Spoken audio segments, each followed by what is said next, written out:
Imagine your favorite club tumbles out of the top league. Overnight, tens of millions vanish from the budget. Fans despair, staff worry, and the rules of the game suddenly feel rigged against you. This is the brutal reality of relegation. In England's Premier League, even last place still earns well over £100 million. Drop into the Championship, suddenly you're on maybe £8 to £10 million in central TV money, a 90% crash. Commercial sponsors pull back, ticket sales shrink, and the club's entire economic world tilts. In truth, relegation slashes 2/3 of revenue, wiping out broadcast, matchday, and sponsorship income. Consider Southampton. 1 year in the Premier League, they made £146 million. The next, in Championship, just £85 million.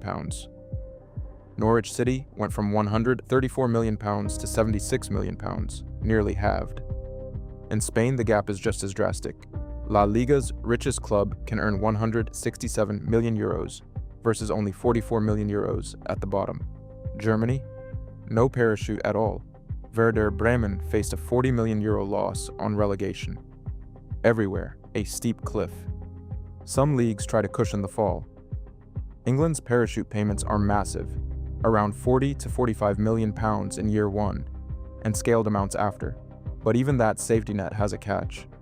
The newly relegated clubs get a huge competitive advantage in the Championship, leaving everyone else scrambling.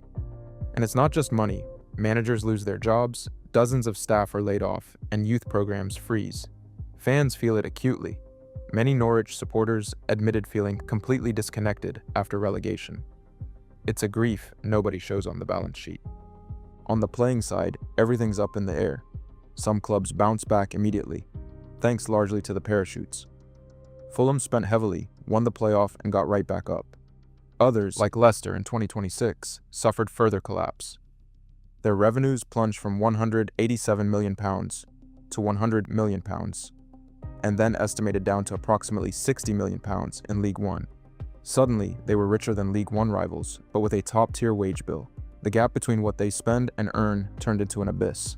The collapse can happen fast when the math breaks. In Tottenham's case, if that ever happens, analysts say dropping out of the Premier League could swing a £250 million gap in revenue overnight, even after a £45 million parachute. Wages are another catastrophe. Contracts don't vanish with the division. Some players have pay cut clauses, like up to 50% cuts, but many stay on high salaries long after the drop. For clubs that overspent, this is lethal.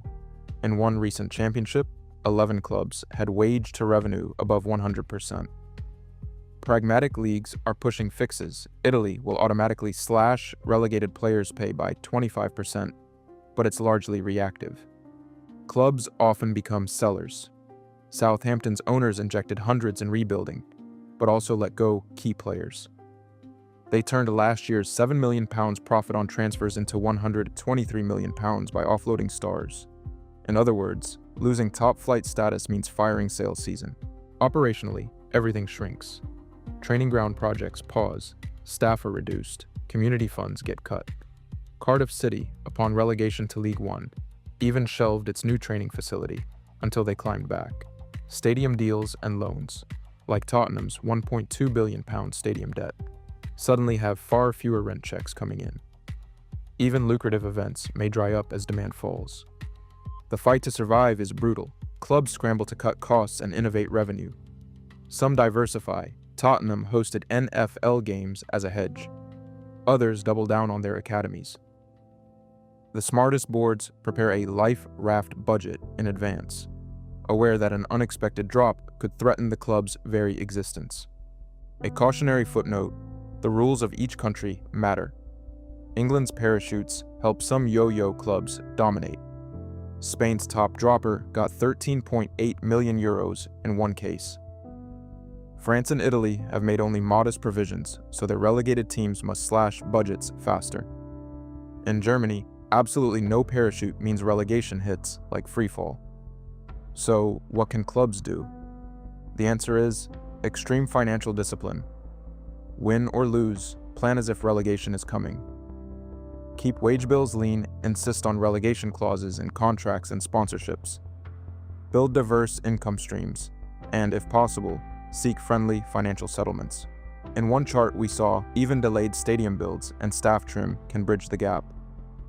In short, don't sail closer to the edge than you can afford. Because once that drop happens, the cost is real money, not just points on a table.